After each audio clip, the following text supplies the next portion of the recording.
ભાઈ હા અમારી પાર્ટીની ગરીબી દૂર કરો. તમારે કાયમ કંઈક માઇક નું દોરડું ટૂંકું પડે, કંઈક સ્ટેન્ડ ટૂંકું પડે, કંઈક ટેબલ ટૂંકું પડે. એ ભાઈ તમે વધારો કંઈક અમારો અવાજ દબાવોમાં કોણ છે? આખો આખો ધીમી ગતિએ. Hello ready. ભારત માતા કી વાહ ભાઈ વાહ. આકોલવાડી ગામના સૌ ગામજનો, ખેડૂતો, આગેવાનો, વડીલો, વેપારીઓ, ખેતી મજૂરી કરતા માણસો, ગામની બજારમાં નાનો મોટો કામકાજ કરી અને આ ગામને આગળ લઈ આવવાની સતત મહેનત કરતા સૌ નાગરિકો, બહેનો, પોલીસવાળા ભાઈઓ, અમારા કેમેરાવાળા, બધાયનો હૃદયપૂર્વક પહેલા તો ખૂબ ખૂબ આભાર કે તમે આટલા ધોમ ધકતા તડકામાં આટલી મોટી સંખ્યામાં આવ્યા છો. આપણા સૌના લોકપ્રિય નેતા કે જેમણે 108 દિવસ સુધી જેલમાં રહ્યા અને લોઢાના થઈને બહાર આવ્યા એવા ભાઈ શ્રી પ્રવીણભાઈ રામ. આમાં જેલમાં છે ને હારા હારા ભામરોટા નાખી જાય છે, કઈ હેલું નથી. એ કઈ બધા થોડા પ્રવીણભાઈ રામ હોય. હજર થઈને આવ્યા તનથી અને મનથી. અને 2015 થી ઇકોઝોન બાબતે જાગૃતિ ફેલાવી લડાઈ લડવાનું કામ કરે છે. તે દિવસે તો અમને કઈ ખબર નહોતી. હું તો પાછો આમ ભાવનગર, અમારે ત્યાં કઈ ઇકોઝોન હોય નહીં, જંગલ જ નથી, ઇકોઝોન ક્યાં લાવવા? પણ પ્રવીણભાઈને એ વખતે એટલી માહિતી હતી કે આ બહુ નુકસાન વાળું છે. તેથી ભાજપના નેતાને ખબર નહોતી, તેથી કોંગ્રેસના નેતાને ખબર નહોતી, તેથી ઘણા બધા જાગૃત નાગરિકો હોય એમને કદાચ ધ્યાને નહીં આવ્યું હોય. પણ પ્રવીણભાઈના ધ્યાને એ વખતથી આવ્યું. રેલીઓ કાઢી, સભાઓ કરી અને ત્યારથી લઈને 8 દિવસ સુધી સતત એમણે પ્રયત્ન કર્યો છે કે આ ગીર પંથકની જે મજા છે, સુંદરતા છે, એ જળવાઈ રહેવી જોઈએ. અને એવા જ અમારા બાહોશ આગેવાન ભાઈ શ્રી દેવેન્દ્રભાઈ સોલંકી, એમણે ગઈકાલે જે કામ કર્યું લગભગ બધાએ જોયું હશે. જોયું કે નહીં? દેવેન્દ્રભાઈએ જે મર્દાનગી વાળું કામ કરી બતાવ્યું છે, મને એવું લાગે 60% ચૂંટણીથી કાલ જ જીતી ગયા. ઉમેદવારને બચાવી લીધો. ભાજપની આખી ગુંડાઓની ટોળકી પાછળ પડી હતી. કયું ગામ છે? ગોરખમઢી. ગોરખમઢી એના ઉમેદવારનું ફોર્મ પાછું ખેંચવા માટે ગુંડા મોકલ્યા અને દેવેન્દ્રભાઈ ફોર્મ પાછું ન ખેંચાય એના માટે મહેનત કરી. હિન્દી ફિલ્મમાં ગુંડા અને હીરોનો જે આખે હામહાની હબાહબી બોલતો ને એના કરતા વધારે હબાહબી કાલ બોલી. હિન્દી ફિલ્મ જેવો સીન થઈ ગયો. ગાડીઓ આમ દોડે, માણસો આમ દોડે, કેમેરા વાળા. ધન્યવાદ છે અમારા દેવેન્દ્રભાઈ સોલંકી. ઉમેદવાર ક્યાં ગયા છે? ટકી ગયા. તમને ભાઈ ખૂબ ખૂબ શુભેચ્છાઓ. અમને ભાઈ જોરદાર તાળીઓ બજાવો. ઘઉં વેચવા જાવ તો 400 રૂપિયા આવતા નથી. મગફળી વેચવા જાવ તો ભાવ આવે નહીં. કેરીમાં ઓણ તો નુકસાન ગયું છે માવઠાના કારણે. પણ ચૂંટણી ફોર્મ ભરો તો ભાવ બહુ આવે છે. મોલાદનો ભાવ ન આવે, પણ જેવું હામો ફોર્મ ભરો તો તાલાવાથી 50 ભાજપના ગુંડા આવે, પાછું કઈ લેવાના 5 લાખ, 1.5 લાખ, 2 લાખ, જેવો માણસ જેવી ગરજ. ગઈકાલે રાત્રે હું હતો અજાબ ગામમાં. બોલી આવતી હતી ફોર્મ પાછું ખેંચાઈ લેવાની. જિલ્લા પંચાયતના સભ્યને આખા ગામને ખબર છે. 25 લાખથી ચાલુ કર્યું, 51 લાખ સુધીની બોલી બોલાની ફોર્મ પાછું ખેંચવાનું. મોલાદનો ભાવ ન આવે. ગરીબ માણસને કઈક દવાખાનામાં જરૂર પડે તો પૈસા સરકાર ન આપે. ખેતી મજૂરી કરતા માણસને કઈક મકાનનું છાપરું સારું બનાવવું હોય તો ધક્કા ખાઈ મરી જાય. પણ સારું નળિયા વાળું મકાન સરકાર ન બનાવી દે. જેવું ચૂંટણીમાં સામું ફોર્મ ભરો 5 લાખ, 10 લાખ, 12 લાખ, 15 લાખ. તમે બધા વિચારો કે વ્યાજબી છે ખરું? અને અવળી મોટી લોભ, લાલચ અને ડર હોવા છતાંય જેને હિંમત સાથે આમ આદમી પાર્ટીને ટેકો આપ્યો, આમ આદમી પાર્ટી સાથે ટકી રહ્યા મારા ભાઈને ખૂબ ખૂબ તો આભાર વ્યક્ત કરું. અને એક પ્રવીણભાઈ તો હતા જ તાલાળા, બીજા આવ્યા, 2 થયા છે એટલે મજબૂત કહેવાય. પ્રવીણભાઈ ઠુમર આપણા ઉમેદવાર, એમને પણ હું ખૂબ ખૂબ શુભેચ્છા પાઠવું છું. વિપુલભાઈ તો સહેજ આપણો આંબો ત્યાં ગયા બોરવાના, જોજો હો બાપા, આમાં ન કરતા નતો. વિપુલભાઈ તાલુકા પંચાયત પેટા ચૂંટણી જીત્યા અને હવે એમનું સારી કામગીરીની નોંધ લઈ પાર્ટી એમને જિલ્લા પંચાયતની ઉમેદવારી આપી છે. અને સૌથી હજળમાં આપણા મનીષભાઈ, ક્યાંય તમારે ઉપાધિ જ નહીં, સસડાટ વયું જાય. એક થી એક એવા ચડિયાતા આગેવાન આ વિજયભાઈ હિરપરા, માધુપુર થી કેટલા મજબૂત માણા, પાટીદાર આંદોલન વખતના ભાઈનું નામ ભૂલી ગયો, બોધુભાઈ દાવાથી, નામી અનામી આગેવાનો અહીં બેઠા છે. પણ એની મજા જુઓ કે અહીં જે કઈ બેઠા છે એનો હું પરિચય તમને આપું તો હું એમ કહીએ કે વિજયભાઈ આપણે પાટીદાર આંદોલનમાં બહુ કામ કરતા હતા, વિપુલભાઈ આપણે આમ કામ કરતા હતા, પ્રવીણભાઈ આમ કામ કરતા હતા. આ લોકોનો પરિચય આપવામાં તે અમારે ગર્વથી કહી શકીએ એવું છે. હવે ભાજપનું ટેબલ હોય, ભાજપના નેતા બેઠા પરિચય આપવો છે કે આ બોરવાઈ વાળો રોડ ખાઈ ગયા સંધુભાઈ, તાલાળા ચાસણનું કરી નાખ્યું અમારો રમેશ, ત્યાં એમ પરિચય આપવો પડે, કેમ કે બીજી ઓળખાણી મળી જાય ને કોણ કેટલું ખાઈ ગઈ. ટેકાના ભાવમાં જેને લાખો રૂપિયાનું કરી નાખ્યું ખેડૂતોને ખૂણામાં બેઠા, મંડળીમાં લોનો લઈ લઈને ખેડૂતોને રાતામણી રોવડાવ્યા બીજી લાઈનમાં બેઠા. એને એમ કેવું પડે, વાત સાચી છે ખોટી છે? અમારે એમ કેવું પડે કે આ બધા કામ કરે એવા, કામમાં આવ્યા હોય એવા માણસો આમ આદમી પાર્ટી સાથે જોડાયેલા છે. અને એટલે અમે આશા રાખીએ કે તમે આશીર્વાદ આપો.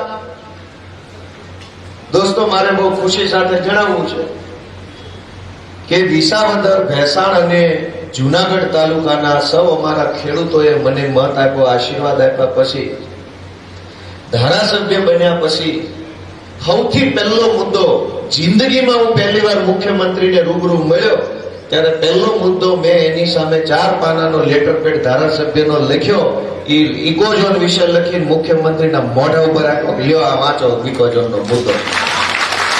ધારાસભ્ય બન્યા પછી પહેલું કાગળ ઇકોઝોનનું લખ્યું ને એ પહેલું કાગળ પહેલી વખત મુખ્યમંત્રીને આપ્યું ત્યારે મેં એને મોઢે મોઢ, વિસાવદરની ચૂંટણી પહેલા હું અહીં આવ્યો હતો, બોરવાઓમાં બધે, ધાવામાં બધે, તેથી ધારાસભ્ય નહોતો, તેથી આપણે કહેતા વિરોધ કરશું, લડાઈ લડશું.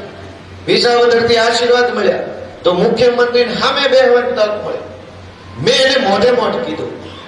તે દિવસે મને યાદ છે કે હું પ્રવીણભાઈ બધે સભા કરતા હતા, ગીરગઢડામાં સભા થઈ હતી, વિસાવદરમાં થઈ હતી, મોટી મોણપરીમાં, કાલસારીમાં થઈ હતી, અડમતિયામાં થઈ હતી, બધે સભા થઈ હતી. ત્યારે ભાજપના અહીંના બધા નેતા એક હા એમ કહેતા હતા, હા લીધા વગર, કે ઇકોઝોન નો હટે, આ તો ઉપરનું છે ને કેન્દ્ર સરકારનું છે ને આ નો હટે ને આ બધા ખોટા ભરમાવે છે ને આમ છે ને તેમ છે ને એવું બધું કહેતા હતા. હું ધારાસભ્ય તરીકે મુખ્યમંત્રીને મળવા ગયો ત્યારે 4 પાનાનો કાગળ લખ્યો. એમાં પહેલા પાના પર મેં ઉલ્લેખ કર્યો કે આસામની અંદર ઇકોઝોન લાગ્યું હતું. આસામમાં ભાજપની સરકાર છે.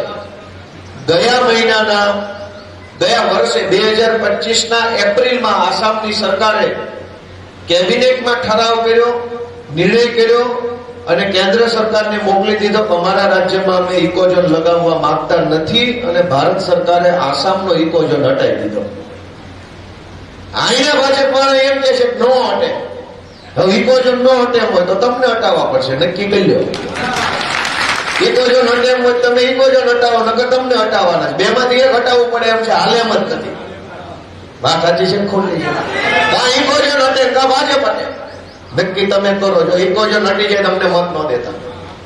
હું હજુ કહું છું, મત માગવા આવ્યો છું અને આજની આ સભામાં કહું છું, ભાજપના ધારાસભ્યો, સાંસદ સભ્યો જો હજુ આવતા અઠવાડિયા ઇકોઝોન હટાવે તો અમારી પાર્ટી કોઈ મત ન દેતા. મહેરબાની કરી બધા ભાજપના લઈ આવજો. આનાથી હારી ઓફર શું હોય? આનાથી હારી ઓફર શું હોય? હું મત માગવા આવ્યો છું ને એમ કહેતો જાઉં છું, દેતા નહીં. પણ મને કેવડો વિશ્વાસ હશે કે એકેથી કાંઈ થાય એમ નથી, પાપડે ભાંગે એમ નથી. બધા આયા હોશિયારી કરે, ત્યાં એનું કોઈનું કાંઈ હાલતું નથી. અમે તો નજરે જોયું છે, મનમાં દાંત કાઢવી, સામે કાઢવી એને કે માઠું લાગી જાય છે. આયા જે પોળા પોળા હાલે છે ને એનું ત્યાં કાંઈ હાલતું નથી. હો જય ભગવાન. એક નયા પાસિયાનું ઉપર ભાજપના એકેય માણસનું ઉપજતું નથી. માત્ર ને માત્ર ફોટા પડાવવાના. નવી ટેકનિક ઈ મને આ વિસાવદર, ભેસાણ અને જુનાગઢના લોકોએ મત આપ્યા પછી ખબર પડી કે આ બધા શું કરે, મહિનામાં 2-3 વાર ગાંધીનગર જાય અને ન્યા ભાજપના જે કઈ મંત્રી સંત્રી લેવલના કઈ ન્યા રખડતા હોય એની હારે ફોટો પડાવે. આમ ફોટો પડાવ્યા પછી ફેસબુક પર મૂકીને લખે કે આજ રોજ ગાંધીનગર જઈ સરકારના ઠેકણા પૂછડા ફલાણા મંત્રીને રૂબરૂ મળી આપણે આકોલવાડી વિસ્તારના ખેડૂતોના પ્રશ્નો બાબતે વિસ્તૃત ચર્ચા કરી. અડધી મિનિટ ઉભો ન રહેવા દીધો હોય ને, ફોટો પડે એટલે રવાના હાલ. ફેસબુકમાં અવળી પોસ્ટ મૂકે આકોલવાડીના પ્રશ્નો બાબતે વિસ્તૃત ચા નો પીવડાવી હોય બેહાડી. મારી નજર સામે દાખલા છે, તોય પાછા તે વિસ્તૃત ચર્ચા કરી. અને ગામના ભાજપ વાળાના ફાવે ટાળી ગઈ છે, કેમ કે ગામનો માણા તો ભોળો માણા હોય. એ ગાંધીનગરમાં રહેલા મોટા નેતા અરે આપણા ગામના ભાજપિયા ફોટો જોવે તો ગામને એમ થાય કે આનું કઈક ઉપર બુદ્ધિ હશે. કોઈનું કાંઈ છે નહીં, એ તો અહીંયા પગથા થઈને હાલે છે, ત્યાં ઓલા ઉભા નથી રહેવા દેતા. નીકળો ખાનામાં હાલો, તમે ક્યાં તમારા પાવરથી જીત્યા છો, તમે મોદી કરીને જીત્યા છો, એટલે તમારે કોઈ કઈ મોટીમાં થવાની જરૂર નથી એમ સંભળાઈ દેશે. પણ ઇકોઝોનની રજૂઆત મેં મુખ્યમંત્રીને કરી અને કેવી રીતે ઇકોઝોન હટાવી શકાય એનો દાખલો, એનો સરકારી પત્ર આસામ સરકારનો આજે મારા મોબાઈલમાં છે. સરકારી પત્ર છે, એ બધું મેં મુખ્યમંત્રીને આપ્યું. કીધું જો આસામમાં ભાજપની સરકાર છે, ગુજરાતમાં ભાજપની સરકાર છે, કેન્દ્રમાં ભાજપની સરકાર છે, આસામની સરકાર હટાવી શકે, તમે કેમ ન હટાવી શકો? એ પત્ર મેં ઓગસ્ટ મહિનામાં લખ્યો, ઓગસ્ટ 2025 ના રોજ લખ્યો. આજ દિવસ સુધી ભાજપની સરકાર એનો જવાબ નથી આપ્યો. ક્યાંથી આપે? આપી એક એવી હાલતમાં નથી, કેમ કે એના પેટમાં પાપ છે. ખેડૂતોની કિંમતી જમીન લૂંટી લેવી છે, એમણે પડાવી લેવી છે સસ્તા ભાવે, મફતમાં પડાવી લેવી છે અને આપણને બધાને અહીંથી કાઢી મૂકવા છે. હમણાં વિધાનસભાની બજેટ સત્રમાં એક બીજો મુદ્દો મેં મૂક્યો કે ગુજરાતમાં આમ તો એકેય પ્રકારના પાક માટે પાક વીમો છે જ નહીં. તલ વાવો કે બાજરો વાવો કે ઘઉં વાવો કે જમરૂખના ઝાડ કરો કે આંબાની કલમો રોપો કે દાડમ પકવો કે કપાસ કરો કે મગફળી કરો, એકેય પ્રકારના કૃષિ ઉત્પાદન એને પાક વીમો ગુજરાતમાં મળતો નથી. આખા ભારત દેશમાં આપણું ગુજરાત એકમાત્ર એવું લોકલાડીનું રાજ્ય છે કે જ્યાં ખેડૂતોને કોઈ વીમો જ નથી. બધા રાજ્યમાં વીમા છે. બકરી જેવી બકરીઓના વીમા છે, ગાયના વીમા છે, ભેંસના વીમા. ઓલા શીંગડે સ્ટીકર મારી જાય વીમા વાળી ભેંસ હોય ને, ખબર છે? ખ્યાલ છે કે નહીં? આ કાને સ્ટીકર માર્યો ખબર પડી જાય વીમા વાળી ભેંસ છે. ભેંસ જેવી ભેંસનો વીમો છે, પણ 10 વીઘાના ખેતરમાં કલમું ઉભ્યું એનો કઈ વીમો જ નથી. હાવ રામ ભરોસે આવે તો તમારું, જાય તો તમારું. ભાજપ વાળા તો કે ભાષણ આપી જાય ટાઈમે 2-2 કિલો બધા. મેં વિધાનસભામાં રજૂઆત કરી કે ભાઈ એક તો ખેડૂતો માટે કોઈ વીમો નથી, એટલે જ્યારે નુકસાન જાય, માવઠું કે અતિવૃષ્ટિ કે કુદરતી અન્ય કોઈ પ્રકોપ આવે અને નુકસાન જાય તો ખેડૂતોએ ક્યાં હાથ લાંબો કરવાનો? યોજના હોય, પાક વીમા યોજના, તો ખેડૂત ફોર્મ ભરીને યોજનાનો લાભ લઈ શકે, પણ યોજના તો છે નહીં. એટલે સરકારને મન પડે તો સરકાર પેકેજ જાહેર કરે. પેકેજ અંગ્રેજી શબ્દ છે, એનું ગુજરાતી થાય પડીકું. એટલે ખેડૂતોને પડીકા આપવાના છે. પેકેજ એટલે હું પડીકું, પાર્લેજીનું પેકેજ છોકરા બોલે, આપણે કે પડીકું. પડીકા દેવાના ખેડૂતો. મેં એવી રજૂઆત કરી કે આ આંબા જે છે, બાગાયત પાક જે છે, જેમાં દાડમ છે, જમરૂખ છે, જેમાં આંબા છે, કેળા છે, ચીકુ છે. દક્ષિણ ગુજરાતમાં ચીકુ અને કેળા વધારે પ્રમાણમાં બાગાયતી પાક થાય છે. આપણે અહીંયા કેરી, દાડમ અને જમરૂખ છે. અમારા ભાવનગરમાં સીતાફળ ખૂબ મોટી સંખ્યામાં થાય છે. બોરનો પાક આવે છે. તો આ પાકમાં નુકસાની થાય તો એનું કંઈક વળતર હોવું જોઈએ કે ન હોવું જોઈએ? હવે આ રજૂઆત મેં વિધાનસભામાં કરી. ભાજપના ધારાસભ્ય ન મજાય કે ભાઈ તું અમારા વિસ્તારનું ક્યાં વહીવટ? અરે ભાઈ અમારો તમારો આ કે કાતરમાં જ દીધી છે કે કાપી તારું ના આનું. બધા ગુજરાતના, તમે ગુજરાતના, હું ગુજરાતનો ધારાસભ્ય છીએ. તમને ઈશ્વર જે મતી આપે તમે બોલો, મને જે મતી આપે હું બોલું. આમાં હું ખોટું કહી દીધું કે ભાઈ આંબાના ખેડૂતો હોય, આંબો પકવતા, એને કંઈક નુકસાની થાય, માવઠા આવે, મોર ખરી જાય, પછી પાસ્તરમાં કઈ નવો મોર આવે ને જેટલા વધ્યો હોય એટલી કેરીઓ પાકે ને એમાં હારી મોળી નાની મોટી વકલ આવે, છેલ્લે કમાણી કઈ વધે નહીં, પછી એના આંબે લટકવું પડે. આ પરિસ્થિતિનો વિરોધ અમે કરીએ તો ભાજપ વાળાને ગમતું નથી. મેં આપણા મત વિસ્તારના જુનાગઢ જિલ્લો, ગીર સોમનાથ અને કાઠિયાવાડને લગતા જેટલા પણ ખેડૂતોના મુદ્દા હતા એની અલગ અલગ દિવસોમાં અલગ અલગ તારીખ નક્કી થઈ હોય ત્યારે રજૂઆત કરી. હવે એક સૌથી મોટી દુઃખની બાબત શું હતી એ હું તમને કહું. મેં કાંટાના તારની વાડની યોજના જે છે એની રજૂઆત કૃષિ મંત્રીને કરી, કૃષિ નિયામકને કરી. મેં એને એમ સમજાવ્યું કે ભાઈ તમે કાંટાના તારની વાડની યોજના લાવ્યા તો બોટાદ આખામાં ક્યાંય જંગલ નથી, ભાવનગરના 70% વિસ્તારમાં ક્યાંય જંગલ અટતું નથી, પણ અમારે વિસાવદરમાં, ભેસાણમાં, ગીર સોમનાથમાં, ઉના, ગીર ગઢડા, ધારી, બગસરાની ચારેય બાજુ જંગલ છે. તો જંગલ હોય ને વધારે વન્ય પ્રાણીનો ત્રાસ હોય. બોટાદમાં હોય તો બહુ તો રોજડા હોય તો હોય, નકર નોય હોય.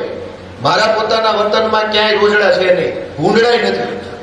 જંગલી ત્રાસના નામે મારા વતનનું જે ગામ છે એ વિસ્તારમાં કઈ છે જ નહીં, કેમ કે એવું કઈ ઝાડી ઝાંખરા વાળો વિસ્તાર જ નથી. અહીંયા ચારે બાજુ જંગલ છે તો પહોળાય આવતા હોય, રોજડાય આવતા હોય, ભૂંડડાય આવતા હોય, દીપડાય આવતા હોય, એની વાહે બીજાય આવતા હોય, બધું આવતું હોય. તો અહીંયા એ યોજનાનો લાભમાં સબસિડી વધારે આપવી જોઈએ. 10 ખેડૂતોનું જે સર્કલ બનાવીને પછી જે યોજના આપો એના બદલે એક ખેડૂત જે માંગે એને આપવું જોઈએ. આવી બધી મેં રજૂઆત કરી. એક વખત મેં સહકારી મંડળીના કૌભાંડોની રજૂઆત કરી કે આ તમારા મંડળીમાં બેઠેલા ભાજપના માણસો ખેડૂતોનું લાખો રૂપિયાનું વર્ષે કરી નાખે છે. તમે કઈક મંડળીના વહીવટમાં સુધારો લાવો, પારદર્શકતા લાવો. એકવાર એવી રજૂઆત કરી. એકવાર આંબાના બગીચાને પાક વીમાનું રક્ષણ આપવાની રજૂઆત કરી. એક વખત મેં સાસણથી વિસાવદરથી છાસણના રોડની રજૂઆત કરી. અલગ અલગ મુદ્દાની અલગ અલગ દિવસે મેં રજૂઆત કરી. એ દરેક રજૂઆતનો મને એક જ જવાબ મળ્યો. એ બહુ દુઃખ ભર્યો જવાબ છે. કૃષિ મંત્રીએ મને વારંવાર એવું કીધું કે તમે ભાઈ ખેડૂતોના નામે રોદણા રોવો છો, ખેડૂતોને એટલું જ બધું દુઃખ હોય તો દર ચૂંટણીમાં અમને કેમ મત આપે છે, તમને કેમ નથી દેતા બહુ દુઃખી હોય? હવે કેવું હું આ વાત એને ઓફિશિયલી રેકોર્ડ ઉપર કીધી, લખાણ છે મારી પાસે. એને એમ કીધું ભાઈ બહુ ખેડૂતો દુઃખી હોય તો તમને કેમ નથી દેતા, કેમ અમને દેશે? હાલી હું નીકળ્યા છે કે ખેડૂતોના નામે. હવે મારે શું કહેવાનું કયો? અને અધૂરામાં પૂરું એને એમ કીધું અંદર ઓન પેપર તમે વેબસાઇટ ખોલીને વાંચી શકશો. ગોપાલભાઈ શું બોલ્યા, ઓલા શું બોલ્યા, બધું રેકોર્ડ આવે વેબસાઇટ ઉપર. નેવા નામની વેબસાઇટ છે, NEVA. એને એમ કીધું કે તમે રોજ જાગીને ખેડૂતોના નામે વિધાનસભામાં રોદણા રોવો છો. તમારામાં તાકાત હોય, તમારામાં એટલે અમારામાં, વિપક્ષમાં. તો એક પણ વિપક્ષનો ધારાસભ્ય ઉભો થઈને બોલી બતાવે કે અમારા ગામડામાં ખેડૂતોના ઘરે એસી નથી લાગ્યા. નરેન્દ્રભાઈ આવ્યા પછી કે ગામડે ગામડે ખેડૂતોના ઘરે એસી લાગ્યા. એસી હાલી હું નીકળ્યા. અમને એમ કીધું. અને કે તમારા હિંમત ઉભા થઈ કેમ નથી એસી? સારું કેવું કેમ? પણ એને કોણ એવું કે એસી ક્યાં તમારા બાપાએ લઈ દીધા છે? એ તો પરસેવા પાડીને લીધા છે, પરસેવો હુકવવા માટે. ખેતરો પરસેવો પાડીએ ત્યારે ઘરે એસી આવે. હવે તમે તમારા પૈસાના એસી લીધા, તમારી મહેનતથી એસી લીધા. એને નરેન્દ્ર મોદીની ઉપલબ્ધિ વિધાનસભાની અંદર કૃષિ મંત્રીએ ઓફિશિયલ ગણાવી. તમે કઈ નરેન્દ્ર મોદીની ઉપલબ્ધિ છે કે તમારી છે? કાલ તો તમે હારો બુસ્કોટ લેશો તો કે છે જોયું મોદીજી રાજમાં બુસ્કોટ જોઈ લો. નવા ચપ્પલ લેવો તો તરત કે મોદીજીના રાજમાં ચપ્પલ તો બહુ સારા. મતલબ તમારી મહેનતથી તમે કાંઈ પણ કરો તરત કે મોદીજીના રાજમાં લીલા લે. દાઢી કરાવશો તો કે કેવો રૂપાળો લાગે મોદીજીના રાજમાં, પહેલા તો વાળ વધી ગયા હતા. આવું હોય? આ લોકોને કોઈ શરમ નથી. દરેક પ્રશ્નનો એક જ જવાબ કે અમારાથી પબ્લિક નારાજ હોય તો અમને મત કેમ આપે છે, આટલો જ જવાબ છે એની પાસે. વાત સમજાય છે મારી? નહીં. તમે જેટલી વાર આ મત આપો એટલી વાર ગાંધીનગર વાળાને એમ લાગે છે કે હેઠે બધું રામ રાજ્ય છે, બહુ પ્રજા સુખી છે, એટલે તો કઈ કર્યા કાર્યવા વગરના મત આપી જાય છે. તમારે તમારી પીડા, તમારો પ્રશ્ન, તમારી લાચારી ગાંધીનગર સુધી પહોંચાડવી હોય તો એકવાર હેઠે હાવણો મારવાની જરૂર છે એવું હું તમને વિનંતી કરાવું. એકવાર હેઠે હાવણો લાગી જશે તો ગાંધીનગરમાં ખબર પડશે કઈક હવળાટ છે. ત્યાં સુધી તો ઉપર બેઠેલા નેતા મંત્રી, અધિકારી ચૂંટણીના મતદાનના દિવસે સાંજે એની પાસે એક પ્રિન્ટ થયેલું કાગળ આવે કે કયા તાલુકામાં કયા જિલ્લામાં ભાજપને કેટલા મત મળ્યા. તાલાળામાં તો કે પંચાયત બેહી ગઈ, એનો અર્થ તો કે ગામ સુખી છે. ગીર સોમનાથમાં તો કે જિલ્લા પંચાયત બેહી ગઈ, એનો અર્થ તો કે ગામ સુખી છે. પછી કાગળ ઉપર જ બતાતું હોય કે ગામો ગામ એના માણસો જીતી ગયા, તો એ આંખ જોવાય થોડો કોઈ આવે? મારી વાત સાચી છે ખોટી? અમને ઓફિશિયલી ઊભા થઈને આવા જવાબ આપે છે કે ગામ દુખી નથી ને એટલે મત દે છે. હવે તમે નક્કી કરો દુખી છો કે નહીં. દુખી હોવ તો તમારું દુઃખ વ્યક્ત કરવાનું બટન છે હાણો, અને સુખી હોવ તો સુખ વ્યક્ત કરવાનું બટન છે કમળ. નક્કી તમારે કરવાનું છે ઉપર હું સંદેશો મોકલવો.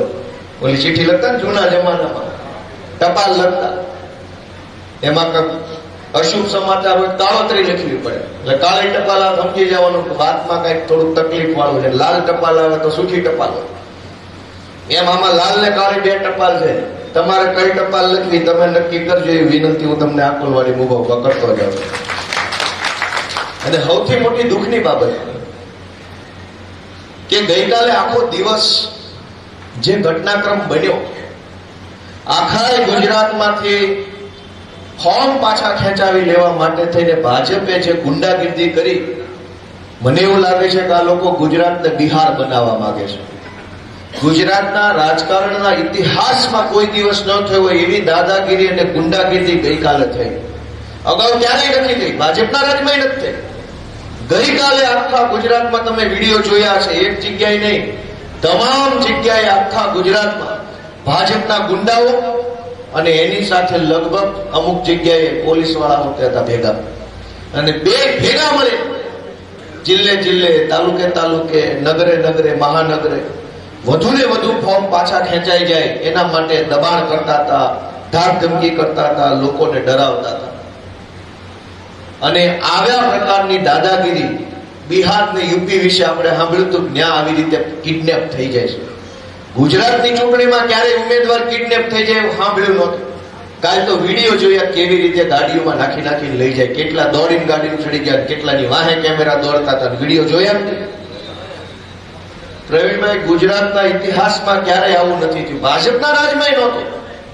આ પહેલી વાર જે ઘટના બનીને એનાથી હું તો કહું છું બધાએ ચેતવાની જરૂર છે. ચૂંટણીઓ તો આવતી રહે, જાતી રહે, પાર્ટીઓ આવશે, નેતા આવશે, મળશે. પેલા બહુ મહાન નેતાઓ હતા, આજે જીવતા નથી. આજ અમે આવ્યા છે, કાલે અમે મરી જાવ, આ કઈ ઉભું રેમ નથી. પણ ચૂંટણીઓમાં અપહરણ થવા માંડે, ધાક ધમકી થઈ જાય, ગુંડા આવે, છરા ઉડે. આવું તો ગુજરાતમાં પોહાય કેવી રીતે? અને છરા ઉડાડીને, ગુંડાગીરી કરીને, અપહરણ કરીને જે માણસ ચૂંટણી જીતે, તમે એની પાસે જઈએ છો કામ લઈને, તો તમારું નું અપહરણ કરી નાખે. ઉમેદવારનું અપહરણ કરી લીધું હોય અને ફોર્મ પાછા ખેંચાવવાની કોશિશ કરી હોય, એ માણસ જો જીતે તો તમારાથી ને જવાય નહીં. તો કયો એની પાસે કામ લઈને આખા ગુજરાતમાં ધંધો ભાજપે કર્યો, લોકશાહીનું ખૂન કરવાનું. લોકશાહી બચાવવા માટેની પણ આપણા બધાની સહિયારી જવાબદારી છે.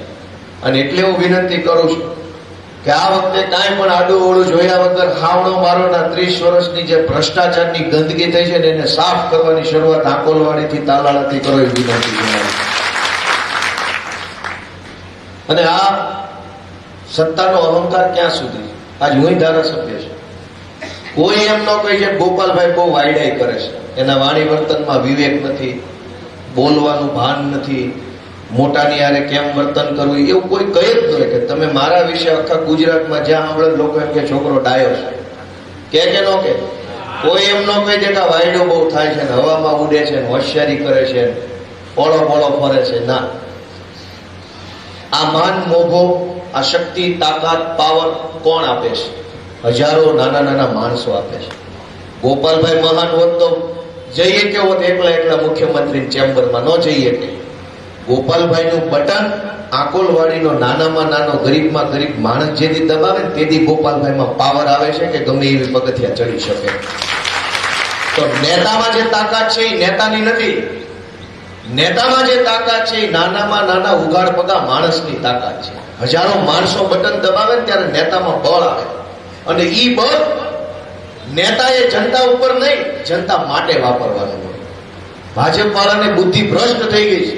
કે તમને જે શક્તિ મળેલી છે એ શક્તિ લોકોની છે, એ શક્તિ લોકો માટે વાપરવાની છે, લોકોની ઉપર નથી વાપરવાની. આ જ શક્તિનો ઉપયોગ લોકો ઉપર થઈ ગયો. લોકોને ડરાવવા, લોકોને દબાવવા, લોકોને ધમકાવવા, ચૂંટણીઓ ટાણે ગુંડા મોકલવાના, આમ નહીં કરતો આમ થઈ જાય, હારા વાત નહીં રે. હવે બીજું તો તમારા રાજમાં છે હું હારા વાત કે હવે નહીં રે. આમ નહીં કરતો આમ થઈ જાય, તમારું તેમ થઈ જાય. અમારા વિજયભાઈ અવાજ ઉઠાવે તો એને ગુંડા મોકલે દબાવવા કે વિજયભાઈ આમાં મજા નહીં આવે. મજા નથી આવતી એટલે થામા પીડ્યા, આવતી હોત તો ભેગા ન હોત.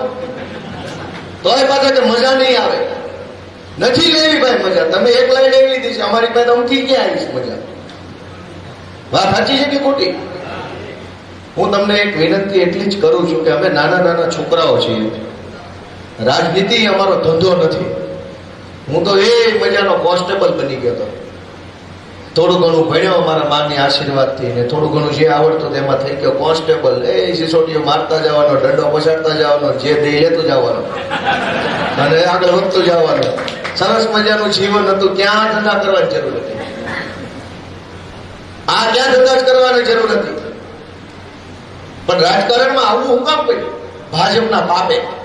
ભાજપે સમાજને લૂંટ્યો, ગામડાના માણસને જીવવું મુશ્કેલ કરી દીધું. સુવિધા નહીં, વ્યવસ્થા નહીં, અને ઉપરથી દાદાગીરીનો કોઈ પાર નહીં.